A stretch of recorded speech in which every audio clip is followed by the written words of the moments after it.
The Lord be with you. and with your spirit. A reading from the Holy Gospel according to Matthew. Glory to you, O Lord. Jesus said to his disciples, "In praying, do not babble like the pagans, who think that they will be heard because of their many words. Do not be like them. Your Father knows what you need before you ask Him. This is how you are to pray. Our Father who art in heaven, hallowed be thy name. Thy kingdom come, thy will be done on earth as it is in heaven. Give us this day our daily bread, and forgive us our trespasses, as we forgive those who trespass against us. And lead us not into temptation, but deliver us from evil. If you forgive others their transgressions, your heavenly Father will forgive you. But if you do not forgive others, neither will your Father forgive your transgressions." My dear sisters and brothers, the Gospel of the Lord. Praise to you, Lord Jesus Christ. Please be seated. Isa ho sa mga mahalagang aral o turo na natutunan ko tungkol sa pagdarasal, tungkol sa dasal, na hanggang ngayon ho ay isinasaisip ko at isinasabuhay, ay yung turo ho o aral na nanggaling ho sa aming formator nung kami ho'y seminarista pa lang, nung ako po'y seminarista pa lang.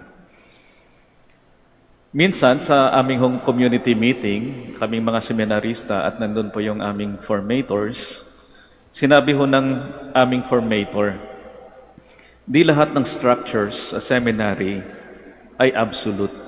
Kasama na ho dyan yung aming schedules. So sabi niya, di lahat ng structures sa seminary ay absolute.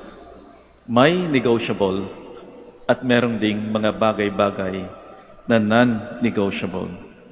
Kaya sabi niya sa amin, kung sa tingin namin may isang bagay na makakatulong sa aming formation o makakatulong sa aming paglago sa seminary, magsabi lang o magpaalam lang. Yun na yung paalala sa amin. Magsabi lang, magpaalam lang. At sa sumunod naming meeting ay na-test ho yung sinabi ng aming formator. Sa meeting na yon, may isang brother ho na tumaas yung kamay at sinabi niya yung kanyang requests. At sabi niya, yung request ho niya, "Father, pwede ho bang ilipat natin yung oras ng ating Angelus at silence? Instead na 6 p.m. po, Father, gawin na lang ho nating 6:30. Kasi ho, Father, nalipat ho yung paborito naming TV show. Nalipat ho yung oras. Ngayon ho yung TV show na yon, 6:30 p.m. na po natapos." Ewan ko lang ho kung makarelate kayo, yung palabas na yon ay yung Meet Your Garden ho. Na lahat kami ho, na seminary noon ay nakatutok sa TV. Magbabasketball, tapos pagdating ng 5:30, lahat kami nandun sa community room para manood ng Meet Your Garden, panoorin yung F4, no? Ewan ko lang kung nakaka-relate pa kayo. Sa request nung brother na yon, ako po'y nagulat. Medyo kakaiba. At medyo natakot. Natakot ako na baka pagalitan ho kami. Kasi nga kung ano-ano yung hinihingi namin, baka mapagalitan kami.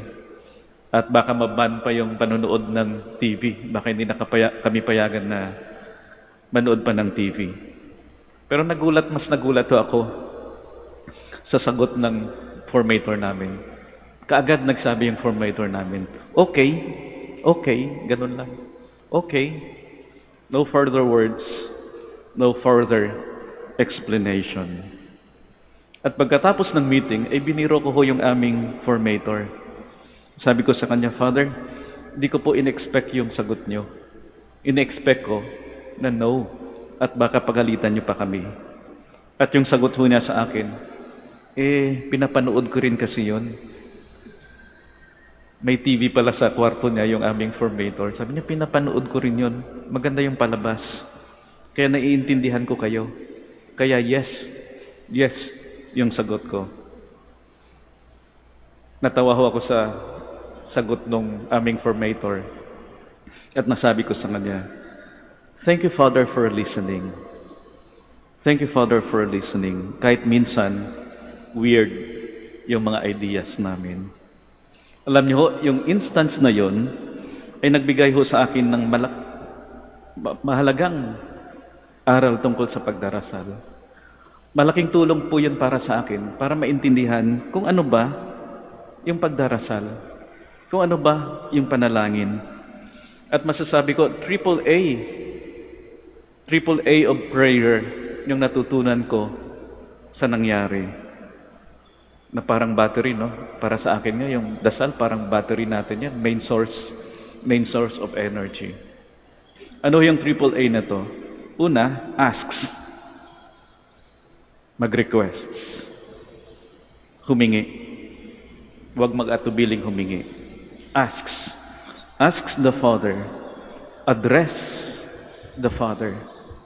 Kung ano man yan. Although sinasabi ho, sa ating ebanghelyo, na bago pa natin hingin yung isang bagay na kailangan natin, ay alam na ng Ama. Na kahit ho hindi natin sabihin, ay alam ng Ama yung pangangailangan natin. Pero maganda din naman ho na sinasabi ho natin, di ho ba? Nakaka-inspire na nasasabi ho natin yung ating saloobin, nasasabi ho natin yung hinaing natin sa buhay, at alam natin na merong nakikinig o yung hinaing natin ay pinapakinggan ng Diyos. Bawat hilingin natin sa Kanya, alam niya. Pero maganda rin ho na na-express natin. At tumatak din ho sa isip natin na sa bawat hinaing na sinasabi natin sa Kanya, pinapakinggan ng Diyos yung mga malalangin ho natin. Alam niyo ho, dito sa Minor Basilica, isa sa mga inspiring moments ho para sa akin bilang pare ho dito na naka-assign ay yung mga lumalapit ho dyan sa blessing area na nagpapadasal. Lalong-lalo niya yung mga magte-take ng board exam. At bago ko ho basbasan o bigyan ho ng blessing yung magte-take ng board exam, ay tinatanong ko muna, nagdasal na ba? Hinigi ba sa Kanya? Hiningi ba sa Kanya, napapasa ka? At tatango naman ho yung magpababless, yung mag-take ng board exam. At sabi ko, kung makapasa ka, balik ka dito. Promise ka sa Kanya na babalik ka dito para magpasalamat. At maraming beses ho akong naka-experience na merong lumalapit, nag-take ng board exam, nagpa-bless ho dito, sinasabi, Father, pasado na po ako. Salamat po, Father. Kayo po yung nag-bless sa akin. At sinasabi ko sa Kanya, o di ba, pinakinggan ka. At nakasmile. At sa tingin ko, magandang aral po yun para sa Kanya tungkol sa panalangin. Na yung hinaing niya, pinapakinggan. Sabi ko, di ba, pinakinggan ka. At dinadagdag ko, binibiro ko pa. Ngayon, dahil pasado ka na, i-bless ko naman yung love life mo. May career ka na, kaya pwede nang i-bless yung love life mo. Asks the Father.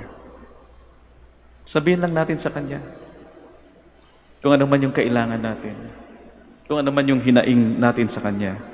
At umasa ho tayo. Pagsikapan ho natin na yung gusto natin ay gusto niya. Mas maganda po yun. Kaya sa amin, gusto namin manood ng TV at gusto din ng aming formator. At parang ganun din po yung ating relasyon sa Diyos, lalo na sa ating pagdarasal. Gusto natin dahil gusto niya. Asks the Father, address the Father. Pangalawa, accept. Accept the will of the Father. Minsan naman ho di ho ba? Minsan mapapansin ho natin na di ho kagustuhan natin yung masusunod. Pero wag ho tayo magtampo. Isipin na lang ho natin na baka di para ho sa atin yung hinihingi natin o di pa sa ngayon may bibigay yung hinihingi ho natin o baka di pa tayo ready na tanggapin yung hinihingi ho natin o baka merong mas maganda, mas may malaking bagay na ibibigay ang Diyos sa atin. Just simply accept. Accept the will of the Father, which is always the best for us. Pero sa kanyang pamamaraan, sa kanyang panahon. At pangatlong A, aspire. Aspire again the will of the Father. Or perhaps aspire another, which sabi ko nga, the best for us. Alam niyo ho, sa pagdarasal ko, ito palagi kong nasa sa isip lang. May mga dasal din naman ho ako na hindi sinasagot. Minsan dinadasal ko, Lord, pwede bang bawasan mo naman yung mga alalahanin ko sa buhay? Pabigat ng pabigat, Lord, mas lalong dumadami. Pero napapansin ko, kapag yun ang dinadasal ko, napapansin ko na mas lalong bumibigat yung mga bagay-bagay at mas lalong dumadami. Kaya binago ko yung dasal ko. Binabago ko yung dasal ko pag ganun. Lord, kung ayaw mong bawasan to, at least man lang, bigyan mo naman ako ng sapat na lakas. At yan ho, madalas, yung answered prayer para sa akin. Dahil yun ang kalooban niya. Ask the Father, accept the will of the Father, aspire again the will of the Father. In our gospel today, our Lord Jesus Christ was teaching his disciples to pray. Actually, he taught his disciples the how of prayer and not the what of prayer. Paano magdasal at hindi ho kung ano yung ipagdarasal. The how of prayer. And our Lord Jesus Christ taught his disciples to ask the Father, to address the Father, to accept his will, and to aspire always his will, his goodness, his forgiveness, and his protection. At napapansin ho natin, lahat ng dasalo natin ay pinapakinggan. Lahat ng dasal natin ay nasasagot. Answered prayers, lahat. We all